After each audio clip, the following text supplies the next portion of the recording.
That's how I felt at the end of Gris. I intentionally left out as much information in the clip as possible to avoid spoilers. I'm late to the party here because this masterpiece of a game was released in 2018. But nevertheless, I feel like I need to share this game with the world because it's so mind-blowingly good. Gris is a puzzle platform adventure game developed by Spanish studio Nomada. The Barcelona-based company was formed after an off-chance meeting between Roger and Adrian, who met Conrad, the game's artist, at a going-away party being held for Adrian as he was temporarily moving to Ubisoft Montreal to work on Rainbow Six Siege. The two were interested in creating an independent game, but didn't believe they had the artistic skills to do so. So they teamed up with Conrad and formed Nomada Studio. And oh, I'm so glad they did. It's already well known that this is an indie gem that has captivated players with its breathtaking artwork, beautiful soundtrack, and its emotional storyline that will leave you in tears. Right from the beginning of the game, you're thrown straight into a mesmerizing world of sorrow, hope, and self-discovery. This game is a flawless 10 out of 10.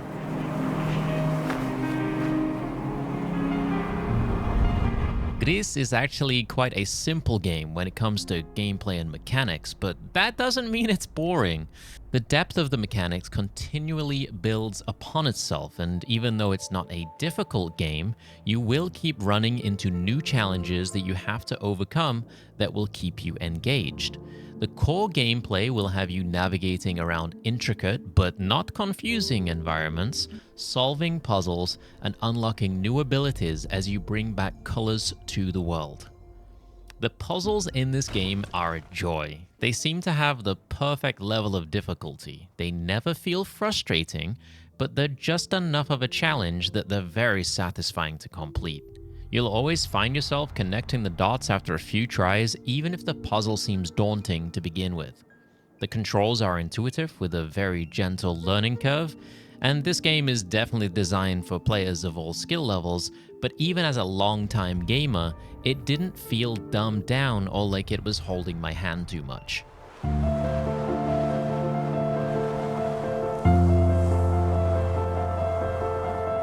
Gris doesn't have any dialogue. Its narrative is conveyed through breathtaking visuals and a beautiful, wordless soundtrack. But that doesn't hold it back. The game is a metaphor for being broken and going through the stages of grief, with each section representing one of the 5 stages of grief. I dare not speak too much of the story to avoid ruining the amazing experience that this game has to offer, but you start off in a grey world, broken, in denial. Then you must collect lights to restore color back to the world, each representing a stage of grief. All these sections have been carefully crafted with the help of psychologists to try and represent the stages of grief accurately. You will feel things playing this game, especially if you have something you can relate such a story to. I have never cried this much playing a video game, and even now, writing this review, I can still feel the emotion that I felt from this game hours ago. It's hard to explain without spoiling, and the fact that there is no dialogue, but it really just hits you in the feels with how well the story is put together. Even though it's an emotional story that will leave you in tears, it's still a soothing experience along the way. I knew from hearing other people talk about it that this game would try and make me cry, so I felt like knowing that would make me less susceptible to being hit in the feels, as I knew it would be coming, but oh, it got me so good.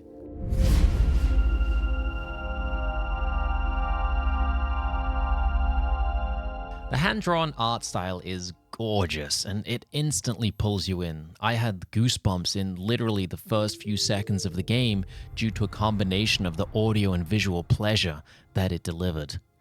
There were so many moments that come as the game progresses that I won't get into too much detail to avoid spoilers, but you just see the visual and audio elements and you just sat there being like, wow, this is beautiful. And you'll just sit and stare at it, appreciating it for its beauty, not realizing you kind of just stopped playing the game for a second. This happened many times with the music and the visuals. There were moments where I just admired the animation. The attention to detail on even the smallest things is obvious. Even just the animation on a small line later in the game felt perfect. You can tell someone literally spent days, maybe even weeks, perfecting the look of a single line, because that just doesn't happen by accident. The same for the music. There were actually multiple moments where I had to stop and turn the sound up. Generally, I play with a reasonably low volume as I stream the game while I play, so it needs to be balanced well between my voice and what the viewers hear. But I just had to turn it up multiple times to hear the absolute beauty the music has to offer. It pulls everything together perfectly to take you on an emotional ride. And the sound effects give you this like ASMR-like experience. Even just the sounds of the footsteps are so satisfying.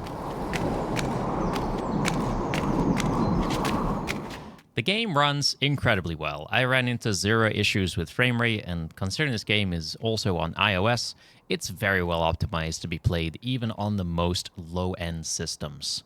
I did run into one bug later in the game, and while it sucked, it was the only issue I ran into, and with a quick reset, everything was fine after that.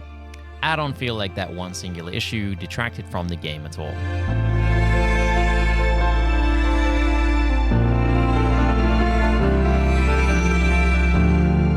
Gris is a pretty short game when it comes to the main story and objectives, taking me about 3 hours and 30 minutes to complete, but every single minute is jam-packed. It's kind of like a playable movie that is able to keep you engaged the entire time, and you don't want to miss a single scene.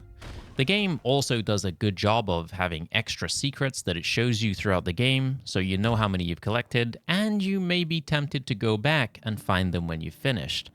Personally, I'm not really a completionist, but for those completionists out there, this game will offer you another 3 to 4 hours of content on top of the main story in the form of slightly more challenging puzzles to the main story that you can hunt down. I've also heard from multiple friends that they've replayed this game 2 or 3 times, which, as of the time of making this review, I can't imagine going through it again, as I'm so emotionally drained. But I will always remember this game, and if I ever need to cry again, it's always going to be there for me to play through a second time.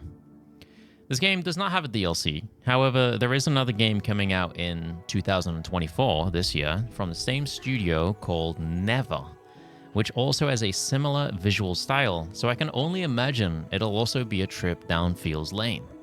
You can also buy the soundtrack separately, and even if you don't play this game, I highly recommend giving the soundtrack a listen on whatever music service you use.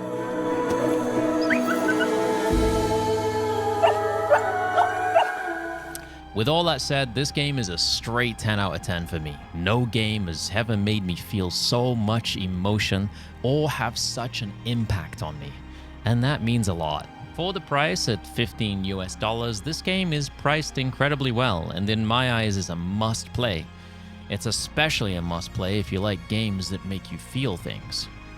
I want to recommend this game to everyone, but I do understand that not everyone wants to cry when they play a video game. But really, you should absolutely play this game, as it's just pure beauty in every single aspect. A perfectly crafted short game that feels so full all the way through.